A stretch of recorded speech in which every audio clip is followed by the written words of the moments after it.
সুন্দর হাতের লেখা ক্লাসে সবাইকে স্বাগত। আজ আমরা নতুন আঙ্গিকে নতুন বর্ণ যেটা কারোর সাথে কারো মিল নেই এরকম বর্ণ দিয়ে আমরা শুরু করব। প্রথমে শুরু করব ল দিয়ে।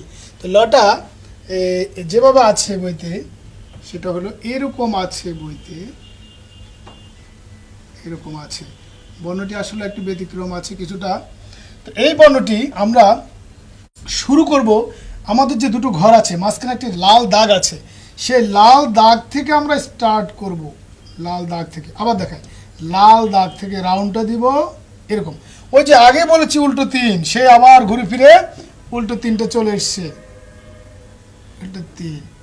এই শেষের টানটা দেখেন আমি লাল দাগটা ক্রস করিনি, অর্থাৎ আমি এই লেভেল পর্যন্ত কিন্তু আসিনি। এখানে হচ্ছে ব্যতিক্রম। তাহলে কি হবে, আবার আমি ওই একই জায়গা থেকে শুরু করেছি, কিন্তু আমি এই দুটো জিনিস সমান রেখেছি। এটা অটোমেটিক্যালি নিচে, আবার উপরের লেভেলটা কিন্তু আমি একই সমান রেখেছি। আবার দেখেন,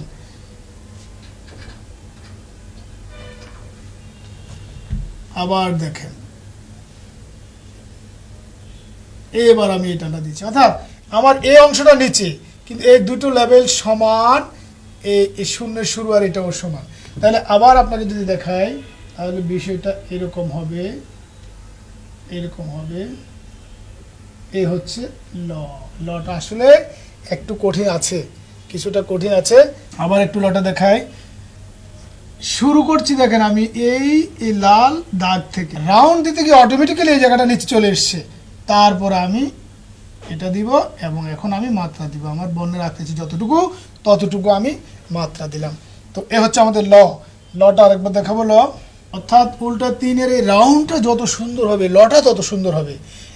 এই হচ্ছে আমাদের ল এর পরেই আমরা তাল অভ্যস্যতে যাব। তাল অভ্যস্যটা যেভাবে হবে দেখেন, তাল অভ্যস্যটা বইতে এরকম দেওয়া আছে। তাল অভ্যস্যটা এরকম দেওয়া আছে, এরকম দেওয়া আছে। অবশ্যই এখানে গ্যাপটা পূরণ করা আছে, এরকম দেওয়া আছে তাল অভ্যস্যটা। কিন্তু এই তাল অভ্যস্যটা আমরা সাধারণত বেশিরভাগ লোক এরকম সোজা না দিয়ে আমরা এরকম দিই, কিন্তু শুরুতে এই সৌন্দর্যটা হারাচ্ছে। আমরা শুরুতে বাঁকা করে দিচ্ছি না, আমরা শুরুতে এরকম সমান দেব। আমরা এরকম সমান দেব, সমান দিয়ে আমরা এখান থেকে এখানে চলে আসব। তারপরে দেখেন এই, তাহলে এইদিকে একবার ফুল, আমার এখানে যে ফুলটা আছে এদিকে একবার বাঁকা, উল্টো দিকে একবার বাঁকা। এখন উল্টো দিকে বাঁকাটা আপনাদের জন্য একটু কঠিন হলেও হতে পারে, তবে ট্রাই করলে কাজটা সহজ হবে। উল্টো একবার এদিকে বাঁকা আর একবার ওইদিকে বাঁকা, তার মানে আমি একবার এদিকে দিলাম, আবারও যদি একই দিকে দিই তাহলে আমার বর্ণটা কিন্তু খারাপ হয়ে যাচ্ছে অটোমেটিক্যালি। আমি এরকম দিয়ে একবার এইদিকে দিব আর একবার ঠিক বিপরীত দিকে দিয়েই আমি এখানে হাত ছেড়ে দিব এবং তারপরে আমি এই বাকি কাজটা সম্পন্ন করব।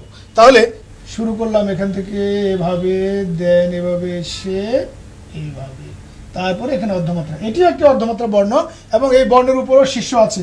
তো আমরা বলেছিলাম যতগুলো অর্ধমাত্রা বর্ণ আছে সবগুলোর উপরেই কিন্তু শীর্ষ আছে, সবগুলোর উপরেই শীর্ষ আছে। শুধুমাত্র ধ ছাড়া বলেছি, শুধুমাত্র ধ ছাড়া সবগুলোর উপরে শীর্ষ আছে। এই বর্ণটি আরেকবার দেখাই।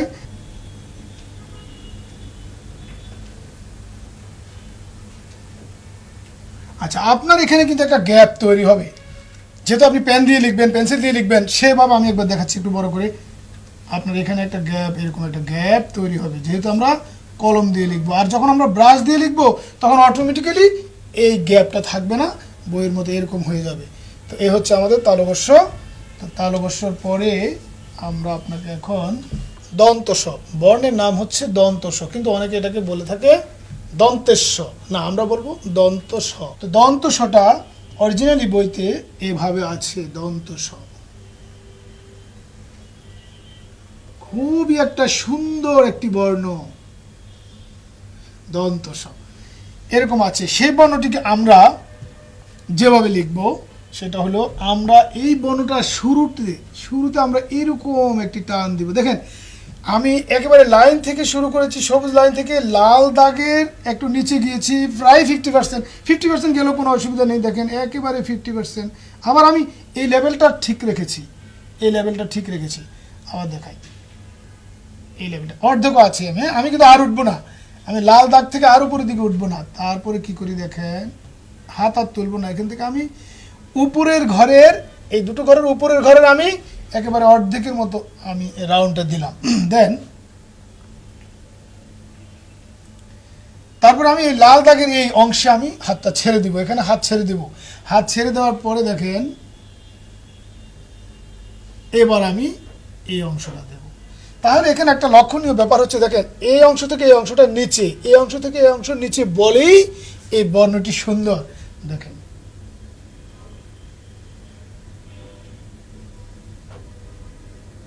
এখন আমরা মাত্রা ব্যবহার করব। এখন প্রশ্ন হচ্ছে এই বর্ণটি আপনি ছোটদেরকে হয়তো দেখবেন অনেকে এরকম লিখে, এরকম লিখে, এরকম লিখে, এরকম লিখে। কেন এরকম লিখে? তারা এই শেপটা দিতে পারে না বলেই এটা এরকম লিখে। কিন্তু এরকম লিখতে গিয়ে অনেকে বিকৃত করে ফেলে, বেশি দিয়ে ফেলে। এরকম এই যে বেশি দিয়ে ফেলে বলে বর্ণটি তার সৌন্দর্য হারাচ্ছে। সেটা যদি একটু সাধারণ যদি আপনি দিয়ে থাকেন, সাধারণ, হ্যাঁ, তাহলে এটি ঠিক আছে, এটা চলবে, চলবে। কিন্তু হয়তো একদম বইয়ের মতো হবে না, আর সব একেবারে বইয়ের মতো হতে হবে এরকম কোনো কথাও নেই। তো দন্তসটা এভাবে, আমাদের দন্তসটা আরেকবার দেখাবো আমরা। দন্তসটা আমরা যেভাবে করব, আবারও আমরা সবুজ দাগ থেকে শুরু করে লাল দাগের এই লাল দাগ পর্যন্ত উঠলাম, উঠে আবার হাত না তুলে এখানে হাতটা ছাড়লাম, দেন এটা দিলাম এবং এই মাত্রা দিলাম। তাহলে এটা হচ্ছে দন্তস। দন্তসটা আরও একবার দিই। দন্তসটা খুবই সুন্দর বর্ণ, যদি আপনি ঠিকমতো দিতে পারেন, খুবই সুন্দর বর্ণ দন্তসটা। হচ্ছে আমাদের দন্তস।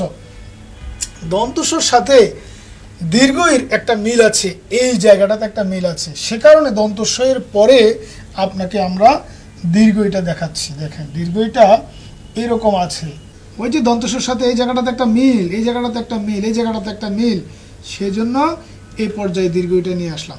এখন দেখেন দীর্ঘই করার সময় আপনি এই উপরের ঘরে মাঝখান থেকে আপনি শুরু করলেন। দেখেন আপনি যদি এখানে চলে আসেন, এটা হবে 3, এটা হবে 3। এখন 3-এর যদি এই অংশটা আপনি ফেলে দেন, এই অংশটা ফেলে দেন 3-এর, তাহলে কি থাকে? এই অংশটা যদি আপনি ফেলে দেন 3-এর, তাহলে 3টা এরকম থাকে, এরকম থাকে, দেখেন, তাই না? তার মানে এটা ছিল 3, কিন্তু এখন দিলাম এতটুকু। তার মানে এই লেভেলটা ক্রস করিনি, এই লেভেলটা ক্রস করিনি, না করে আমি এখান থেকে ওই যে দীর্ঘই করলাম, দীর্ঘই মাত্র এখানে চলে গেলাম। এই অংশটি, এই রাউন্ডটি আপনি দন্তস থেকে শিখেছেন এবং সেটি আবার দেখাচ্ছি। এখানে এসে এখান থেকে আমি একদম এখানে চলে আসব, কিন্তু সোজা আসবো না, আমি একটু বাঁকা হয়ে আসবো, বাঁকা হয়ে আসবো। তো বাঁকা হয়ে আসলে কেমন হয় দেখেন, বাঁকা হয়ে আসবো, বাঁকা হয়ে আমি একদম শেষ লেভেল পর্যন্ত আসবো। এরপর আমি মাত্রা ব্যবহার করব, তারপরে আমি উড়ানি ব্যবহার করব। এখন দেখেন পুরো বর্ণটি যদি আমি আবার আপনাকে দেখাই, তাহলে এরকম হবে। এই লাল দাগ পর্যন্ত এসে এখান থেকে হাত না তুলে আমি এখানে চলে যাব, দন্তস্বয়ের মতো এখানে। এখান থেকে আমি হাত না তুলে একদম এখানে চলে আসব। আবার দেখাই,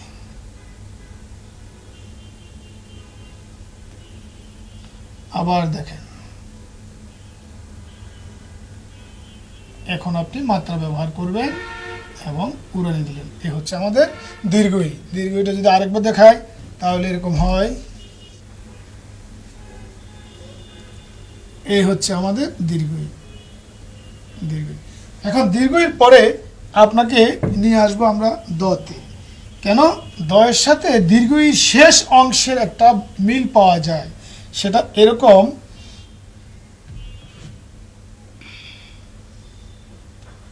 দেখেন এটা আপনি, এই কাজটি আপনি দীর্ঘইতে করেছেন, এই কাজটি আপনি দীর্ঘইতে করেছেন।